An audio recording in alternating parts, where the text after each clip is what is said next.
Hello guys, నా పేరు మోహన్. మీరు చూస్తున్న trade move Telugu channel. Nifty 460 points down అయి 21,571 దగ్గర స్టాప్ అయింది. సెన్సెక్స్ 628 ఫాల్ అయి 71,500 దగ్గర స్టాప్ అయింది.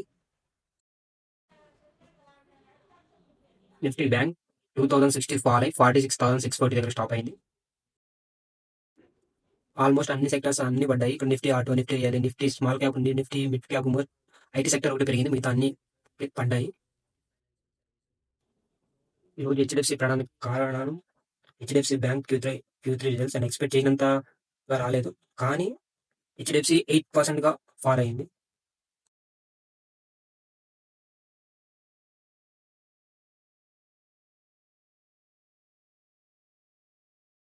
నిన్నటి సెక్షన్ లో 5.5% గా పడింది. అలాగే ఈ రోజు కూడా 8.8% పడింది. దీనికి కారణం వచ్చి రిజల్ట్స్ చాలా అనుకోనంతగా రాలేదు.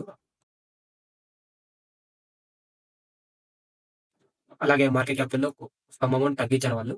1 lakh crores గా తగ్గించారు.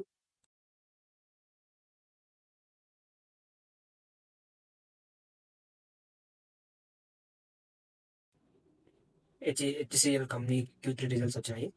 సేల్స్ వచ్చి డిసెంబర్లో 28,446, లాస్ట్ మంత్ సెప్టెంబర్ వచ్చి 26,670, 7% గెయిన్ అయినారు డిసెంబర్ నెలలో.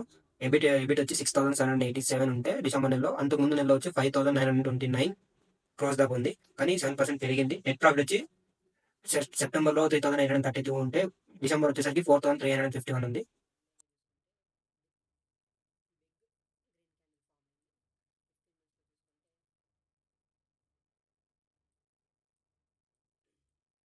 అలాగే ఈపీఎస్ వచ్చేసరికి పర్ షేర్ 16 రూపీస్, 0.3 రూపీస్ దాకా పెరిగింది. ఓకే, గుడ్ రిజల్ట్స్ వచ్చినాయి వీళ్ళ కంపెనీకి. హెచ్సిఎల్, ఐసిఐసిఐ బ్యాంక్ ఇవన్నీ టాప్ గెయినర్ గా నిలిచాయి ఈరోజు. అలాగే నేషనల్ కూడా టాప్ గెయినర్ గా నిలిచింది. అలాగే లూజర్ గా వచ్చి Kotak Mahindra bank and ICICI bank and HDFC bank and JSW steel కూడా ఈరోజు నష్టాల్లో ముగిశాయి.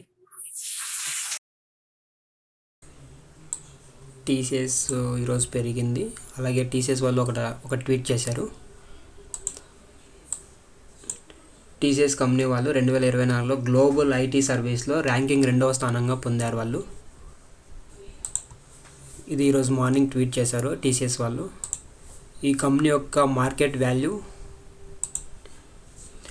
17.2 బిలియన్ నుంచి 19.2 బిలియన్ వరకు పెరిగింది. 2023లో ఇది 11.5% పెరిగింది టీసీఎస్ వాళ్ళు. ఇది ఒక good news. TCS company post చేసింటే మార్కెట్ కూడా అందుకే పెరిగింది. ఎలక్ట్రానిక్స్ వాళ్ళకి ఒక ఆర్డర్ లభించింది. ఆ కంపెనీ ఆర్డర్ వాల్యూ వచ్చి 1,034 కోట్ల ఆర్డర్ లభించింది. అది డిఫెన్స్. భారత్ ఎలక్ట్రానిక్స్ వాళ్ళు పార్ట్స్ తయారు చేస్తారు. పార్ట్స్ వచ్చి receive models and mobile autonomous చేసి వాళ్ళు అమ్ముతారు. ఎస్బీఐ Q3 రిజల్ట్స్ ఫిబ్రవరి 3rd రిలీజ్ చేస్తారు ఎక్స్చేంజ్కి. నేను వచ్చి పాజిటివ్గానే అనుకుంటున్నాను. రిజల్ట్స్ బాగానే వస్తాయి అనుకుంటున్నాను. ఎక్స్చేంజ్ వాళ్ళకి డివిడెండ్ ప్రకటించబోతున్నారు 29th. Nifty 50 support and resistance 21,800 support, దాని ఫాలో తగిన 21,500 రెసిస్టెన్స్, 22,000 దాని అబోవ్ వెళ్తగిన 22,300. మోస్ట్లీ మార్కెట్ న్యూట్రల్లోనే ఉంటుందని నేను అనుకుంటున్నాను. ఇది ప్యూర్లీ నా వ్యూ. అలాగే bank Nifty support and resistance.